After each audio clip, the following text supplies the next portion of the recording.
Ya, Assalamualaikum warahmatullahi wabarakatuh. Saya Agatha Putradana, NIM 2018-188-0032 dari Prodi 1 Kedokteran, ingin menjawab soal ujian akhir semester PAIK. Yaitu soal yang pertama adalah jelaskan pengertian, fungsi, dan tujuan dari Muqaddimah Anggaran Dasar Muhammadiyah dan kandungannya. Nah, Muqaddimah Anggaran Dasar Muhammadiyah itu merupakan doktrin ideologi Muhammadiyah yang memberikan gambaran tentang pandangan Muhammadiyah mengenai kehidupan manusia di muka bumi ini. Fungsinya yaitu sebagai jiwa yang semangat mengabdi serta perjuangan persyarikatan Muhammadiyah. Nah, kandungan-kandungan dari Muqaddimah Anggaran Dasar Muhammadiyah yaitu yang pertama, hidup manusia harus berdasarkan tauhid atau pengesaan Allah Subhanahu wa Ta'ala, bertuhan, beribadah serta tunduk dan taat hanya kepada Allah Subhanahu wa Ta'ala. Yang kedua yaitu hidup manusia itu harus bermasyarakat. Yang ketiga, hanya hukum Allah lah yang sebenar-benarnya dan satu-satunya yang dapat dijadikan sendi untuk membentuk pribadi yang utama dan juga mengatur ketertiban hidup bersama bermasyarakat dalam menuju hidup bahagia dan sejahtera dunia dan akhirat. Yang keempat, berjuang dalam menegakkan dan menjunjung tinggi agama Islam untuk mewujudkan masyarakat Islam yang sebenar-benarnya. Yang kelima, perjuangan menegakkan dan juga menjunjung tinggi agama Islam sehingga terwujudlah masyarakat Islam yang sebenar-benarnya. Hanya akan dapat berhasil bila kita mengikuti jejak perjuangan para nabi terutama perjuangan Nabi Muhammad SAW. Yang keenam yaitu perjuangan dalam mewujudkan pokok pikiran tersebut hanyalah dapat dilaksanakan dengan sebaik-baiknya dan berhasil bila dengan cara berorganisasi. Organisasi itu ialah satu-satunya cara atau perjuangan yang sebaik-baiknya.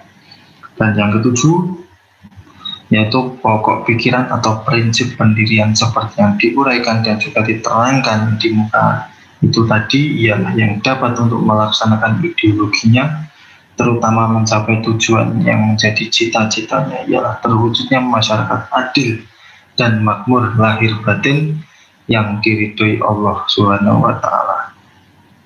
Nah, soal yang nomor 2. Soal yang nomor 2 yaitu apa yang dimaksud dengan kepribadian kemuhammadian dan isi kandungan pokoknya. Kepribadian kemuhammadian itu adalah rumusan yang menggambarkan hakikat Muhammadiyah serta apa yang menjadi dasar dan pedoman amal usaha dan perjuangan Muhammadiyah serta sifat-sifatnya yang dimiliki. Nah, dari pokok kandungan kepribadian Muhammadiyah ini ada 3, yaitu Muhammadiyah sebagai gerakan Islam, Muhammadiyah sebagai gerakan dakwah, dan Muhammadiyah sebagai tajdid. Nah, soal yang ketiga yaitu makna Islam wasatiyah atau moderasi Islam dan pendapatnya terhadap dakwah Muhammadiyah dengan mengusung tema Islam wasatiyah atau moderasi Islam. Nah, ajaran Islam yang mengarahkan umatnya agar adil, seimbang, bermaslahat dan proporsional atau sering disebut dengan kata moderat adalah semua dimensi kehidupan. Nah, menurut pendapat para ahli bahwa umat Islam yang wasatiyah adalah umat Islam yang moderat karena mereka berada pada posisi tengah dalam semua agama. Mereka bukanlah kelompok yang ekstrim dan berlebihan seperti sikap ekstrimnya Nasrani dengan ajaran kerahibannya yang menolak dunia dan kodratnya sebagai manusia. Lalu soal yang keempat, Soal yang keempat ini yaitu kualitas sumber daya manusia. Oh ini, adakah kaitannya antara lembaga pendidikan dalam Muhammadiyah dengan fungsi kaderisasi bagi Muhammadiyah? Lalu pertanyaan selanjutnya, lulusan lembaga pendidikan Muhammadiyah secara ideal harus beriman dan berilmu pengetahuan. Jelaskan maksudnya. Maksudnya yaitu bagi Muhammadiyah, kader merupakan anggota inti organisasi yang berperan sebagai ujung tombak gerakan Muhammadiyah yang dapat diandalkan untuk mencapai berbagai tujuan dan juga diharapkan dapat melakukan hal-hal yang bisa dilakukan anggota yang biasanya. Nah, Muhammadiyah ini memiliki potensi kader yang banyak dari berbagai macam bidang keahlian dan memiliki karakter-karakter terpelajar, berpikir modern, gemar beramal, terpercaya, dan keahliannya yang baik. Lalu Muhammadiyah juga selalu berusaha agar dapat melahirkan kader-kader yang mumpuni untuk membutuhkan internal maupun eksternal dan dapat bertahan selama 100 tahun atau lebih karena eksistensi hadirnya. Nah, soal dari nomor 5 ini yaitu membaca Quran surat Ali Imran ayat 103 dan 104. Kemudian terjemahkan ke dalam bahasa Indonesia dan beri komentar. Nah, Bismillahirrahmanirrahim. Wa tasimu bi hablillahi jami'an wa la tafarraqu wa dzkuru ni'matallahi 'alaikum id kuntum afalafa bainakul bikum fa'asbahtum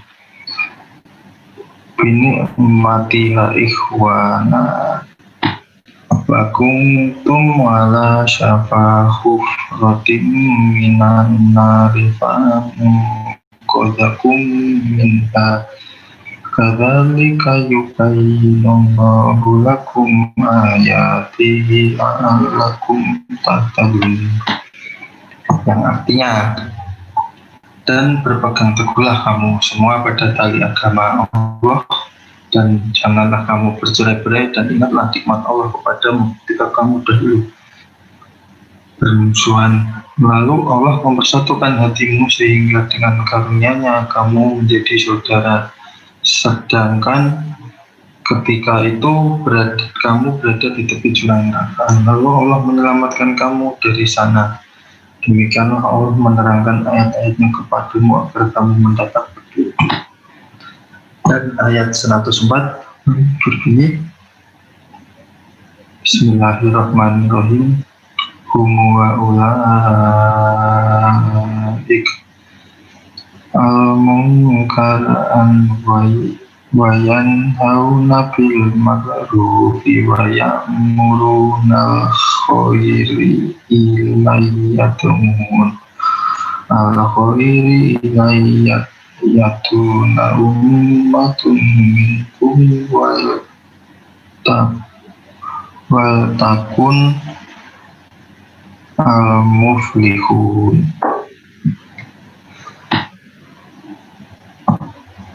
Yang artinya, dan hendaklah di antara kamu ada segolongan orang yang menyeru kepada kebajikan, menyuruh berbuat yang makruf dan mencegah dari yang mungkar, dan mereka itulah orang-orang yang beruntung.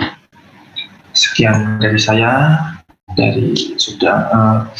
semua pertanyaan sudah terjawab.